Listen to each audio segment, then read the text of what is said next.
Good evening, my friends. This is Paul. I apologize for the lack of video footage, but I was having some technical difficulties, so I decided just to record it with my voice and my face.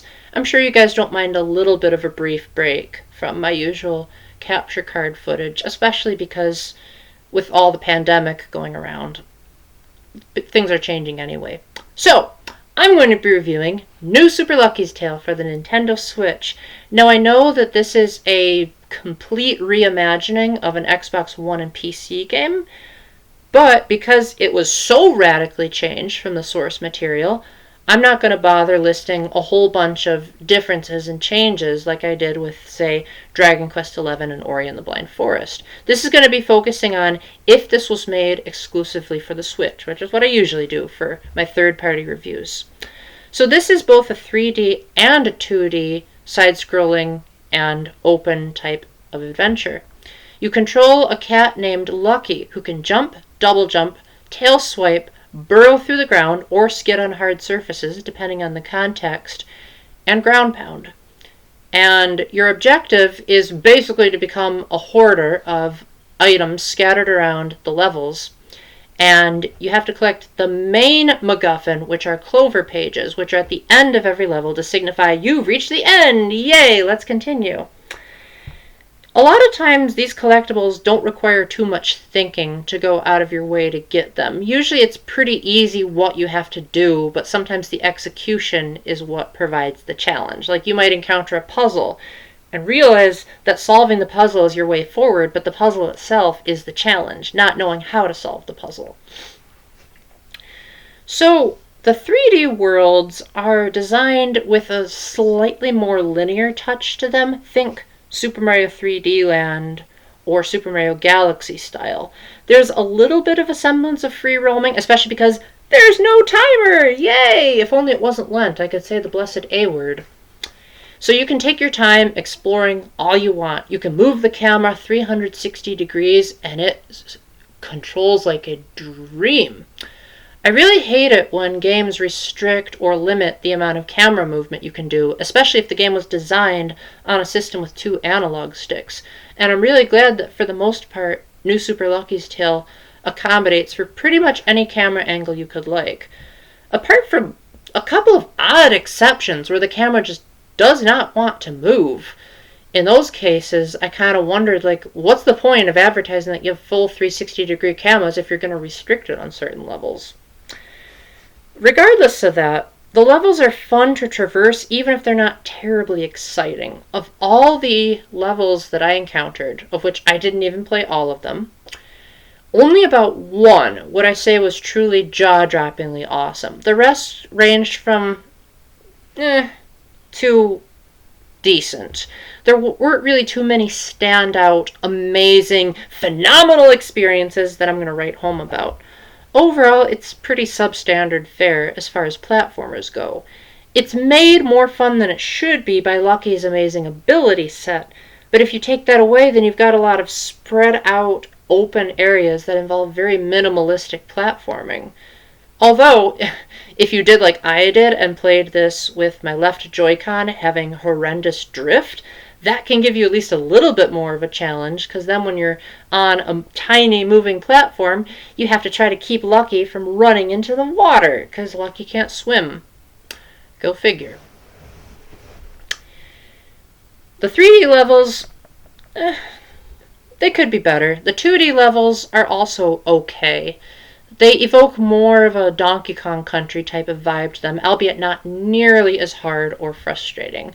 A lot of them are really only hard if you try to collect the collectibles and the objects, of which prepare for 90% of your lives to go towards, ugh, I gotta get that spiked ball to roll into this wall, but the timing has to be precise. That's the kind of stuff that's going to be the biggest head scratcher in New Super Lucky's Tale. If you want to go for the minimalist requirement, this is going to be for the most part a breeze, and you'll only find a handful of really aggravating puzzles. It's the completionists that have to worry about stuff. Even then, I completed all of World 1 with hardly any difficulties, although be warned, the difficulty ramps up by World 2 and beyond. Finally, the auto-running levels are exactly what they sound. They're like the 2D levels, but from a slanted isometric type of gameplay, presumably to help with the depth perception. But I actually found that actually made it worse. I really liked the auto dash levels in Poochie and Yoshi's Woolly World and Kirby's Extra Epic Yarn, but these, I always had a hard time figuring out how far my jump would go, where the enemy and obstacle placement was, and overall what I should be doing in the moment, especially because there is no way to make Lucky break. In these other games, there was a way to slow down if the level was coming too fast. Not to be found here. Lucky only has 3 hits that he can take, and collecting extra hearts to refill his life meter are pretty few and far between for such a beginner-style platformer. You get all of your hearts refilled when you reach a checkpoint, but there's not too many of those scattered around. There's enough, but the completionists are probably going to hate the placement, because if you get to a checkpoint too late and then realize that you missed something, then you have to go all the way back. And unless if you restart the level entirely, you're going to feel like, ugh, wasted effort.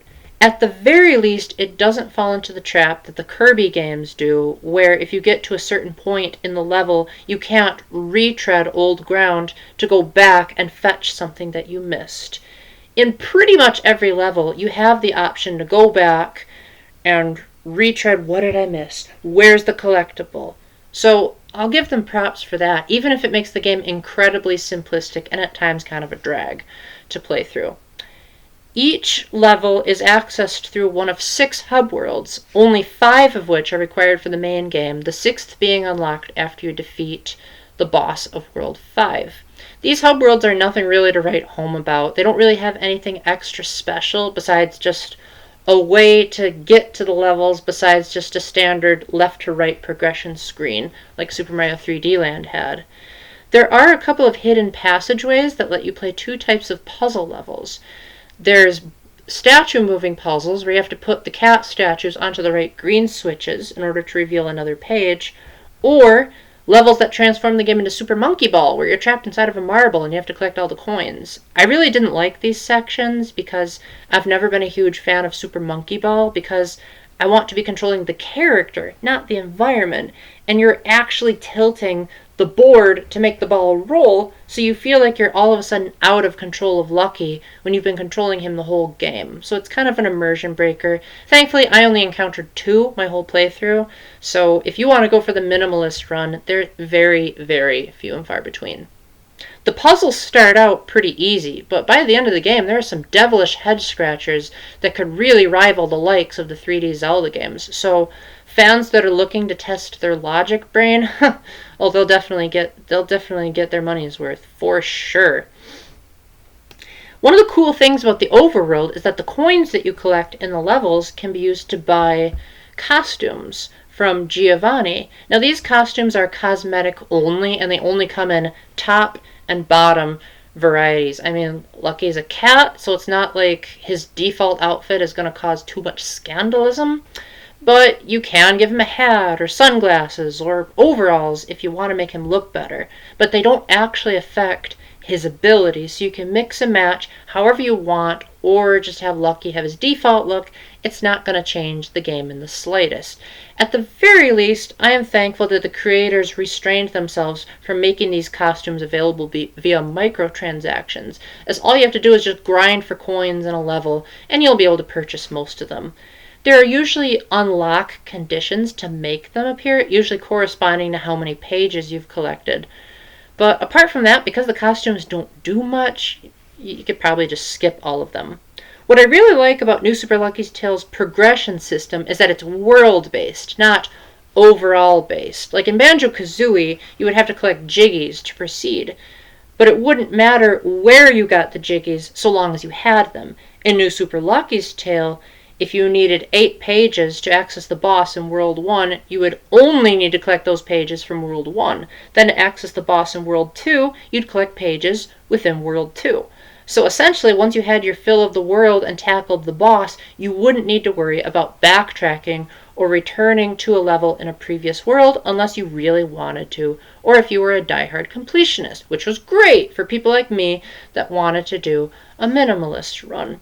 The boss battles are where the combat actually gets good, because most of the game, the enemies are such wimps that you either just jump on them or swipe them with your tail to knock them out, and then run into them later to kick them. It's not really an engaging combat system. It sort of feels like an afterthought in the grand scheme of things. A few enemies vanish and reappear, but that's about all you're going to get. At least in the boss battles, they switch things up with patterns of gunfire and attacking you with lasers and stuff like that.